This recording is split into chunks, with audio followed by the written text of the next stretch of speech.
The city lights faded in my rearview mirror, replaced by the skeletal fingers of overgrown trees clawing at the moonlit sky. My destination was Blackwood Sanatorium, a place whispered about in hushed tones, a concrete tomb that had been rotting for over 50 years. They said the despair of its former patients still stained the walls.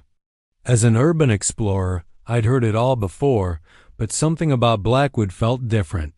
The front doors groaned open with a reluctant shriek, as if waking from a long, troubled sleep.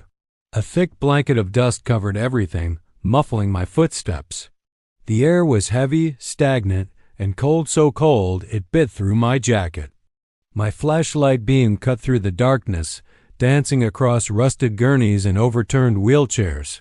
Long, dark corridors branched off from the main hall, each one a gaping mouth promising decay and forgotten sorrows. I chose a hallway to my left, the one leading to the patient wards.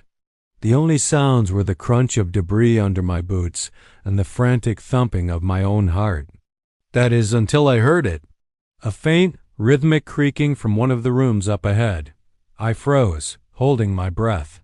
It sounded like a rocking chair, back and forth, back and forth.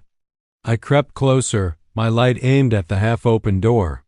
As the beam spilled inside, the sound stopped.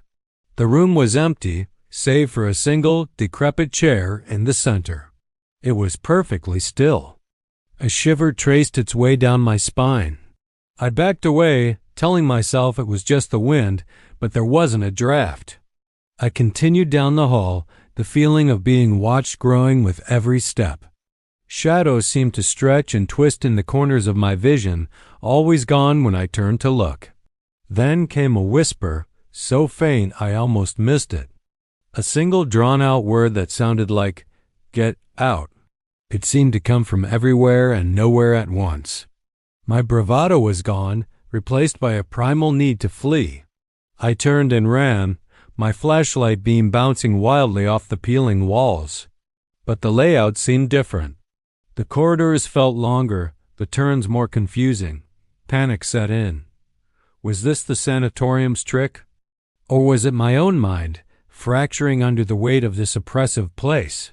Finally, I burst back into the main entrance hall, but something was wrong.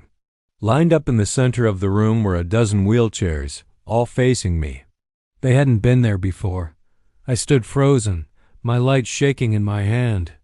And in that terrifying silence, I realized the most horrifying truth. It wasn't that the sanatorium was haunted by the spirits of the past. It was that the building itself was alive, and it didn't want me to leave. I was just its newest patient,